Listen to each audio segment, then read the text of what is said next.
Hello, I'm Ben Pearson, the Roadster Tracker, and today I'd like to talk to you about how I became the Roadster Tracker. So, it all started with the launch of the Falcon Heavy, carrying Elon Musk's Tesla Roadster into space.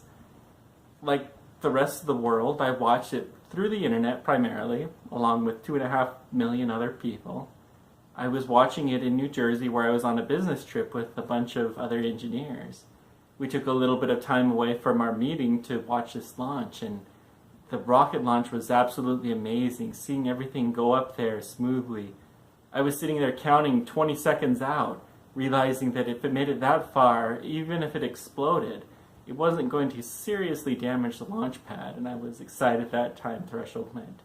I was even more excited as the boosters separated and then continued on with the primary payload, knowing that once that happened, and it continued on safely, that the Falcon Heavy had already gone through that same kind of testing. SpaceX had already launched many rockets in that more or less exact configuration. I watched the two boosters land side by side. I was absolutely amazed. When I got back to my hotel room that evening, I watched the press conference that Elon Musk and other people from SpaceX went through, and were asking and answering many questions that happened. One of the questions I remember hearing was, where can we figure out where this is? And Elon Musk basically said that SpaceX wasn't going to do anything like that, that someone else might come along and do it eventually, but SpaceX wasn't going to. And I found that a little bit surprising, but I kept that in the back of my mind. Then, the next morning, I started to look on the internet, and I saw a number of questions on a site that I belong to called the Space Stack Exchange, basically asking, where can I find where Starman is? How fast is it going? Did it really go to the asteroid belt? And a bunch of those other questions. So I started to think, how would I figure out the answers to that?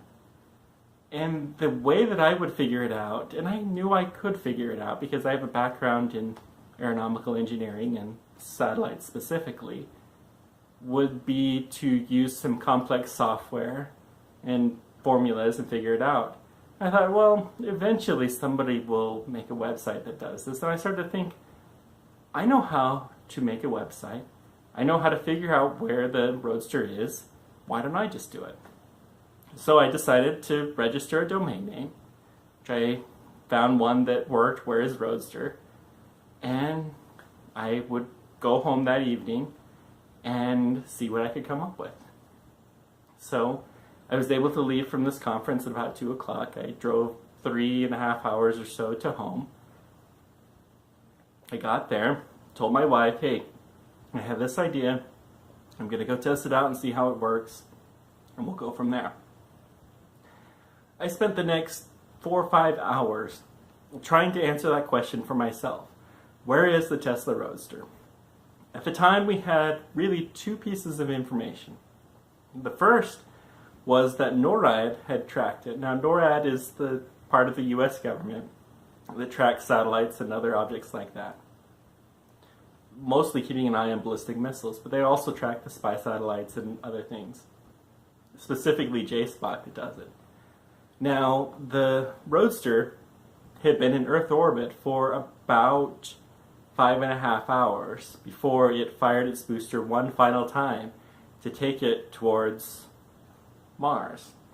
It was never actually going to touch Mars, but it headed in that direction. So we knew what the orbit was during those 5.5 hours or so because JSPOC released that orbit. We also knew that Elon Musk released a chart showing it going to the orbit of roughly Ceres and having a energy known as C3 that was 12 kilometers squared per second squared. So we had those three pieces of information, this chart, this value, and the orbital information from JSPOC. So I took all of this data and I tried to map this out using a tool that AGI produces called the Satellite Toolkit, SDK, which is kind of the industry standard for doing this kind of stuff. Using this tool, I played with it for really 3 hours, and I kept running into issues. The thing that I kept running into was when I used the C3 that Elon Musk provided, it didn't give me the same result in the plot. Eventually, I decided to trust the C3 information, not trust the plot that he provided, and use that, figuring that it would be close enough for the time being, and when I got home the next day from work, I could figure it out better. Okay, so I went ahead and figured that out. Then I figured out how to get a couple of samples of data, and really, this very first version of the website had one line of text showing the distance it was to the Tesla Roadster in space from Earth, and that was it. It had the picture that it does to this very day at the top, and it had a small ad just to make back whatever money I could. I released the website, and the first day there was a couple of tens of thousands of people who visited it. It was fairly popular, and I was content that I had made back my original investment of the domain name, and it was pretty cool. But I didn't stop there. The next morning I learned that JPL Horizons, which was and is the group of JPL that tracks asteroids and satellites and stuff like that going in deep space, had been provided from SpaceX the launch vector information that it needed to track it. And so they had an initial version based off of the data from SpaceX, and they released this version on their website. So I was thinking, okay, I can figure this out. NASA has the information. Let me trust NASA's information and not my own information that I created. So I plugged in their database, got some data, updated the website, and it still looked fairly similar. So I knew that I at least was in the right ballpark for the initial values. The JPL Horizons database also shows where the planets are. So I started thinking, how can I incorporate that information too into the site? That evening, I created the first version of the orbital plot that we can now see on the site, one of the more famous parts of it. The original version only showed Earth, Mars, the Roadster, and the Sun. By that evening, I had really the front page looking somewhat similar to how it is today, although it was missing a few of the other key details that came later. I also had somebody who had suggested that I don't use the refresh button, that instead I add a little piece of JavaScript that would automatically refresh the website every half second. I decided to do 1 second because that seemed better to me. So the refresh was happening, the website was updating the values in real time essentially as to how far it was. And this just worked much, much better. So Thursday came and was a pretty good day. Friday and Saturday the website slowed down a little bit more. But I continued to work hard at it, and pretty soon I was starting the really second version of the site that had a pretty ugly background, but I started to add in new features like the chart that you can push play and see it through all of the time. I had some suggestions like the brilliant idea of how many times has the Tesla Roadster expired its warranty, which is now an absurdly large number of times. And all in all, it was starting to look like a halfway decent website. Well, Monday morning came and there was an article released by Motherboard.Vice, which is a fairly large online news publication. It reached a lot of attention, and that Monday morning I had about 100,000, people visit the website, which was amazing. I was like, hey, this is really cool. And then Tuesday came and it lowered a little bit more. Wednesday came, and I was still continuing to improve the site every chance I got. It was posted on reddit.com, and it went to the top of the front page and had many, many thousands of people, hundreds of thousands of people, about 500,000 as I recall, which was just astounding to me. The 100,000 before was more than every other website that I have put together myself combined. And I've done a number of them, although nothing that's been anything remotely popular. Mostly stuff back in the GeoCities era, back in the 90s and early 2000s. So that was cool. And then once it got on Reddit, then I started to get some other attention, and I started to have actual press people emailing me, asking for either emailed interviews or even a couple of phone interviews. The most notable being from The Verge. So The Verge did a phone interview. They released their article on Saturday morning. When that hit, had another 500,000 views on that day, which is just amazing. And I think it was that article that was published that led to what happened on the Sunday about a week and a half after I released this website. Elon Musk sent a tweet out that basically said, dude, where's my car? ... where's Roadster.com?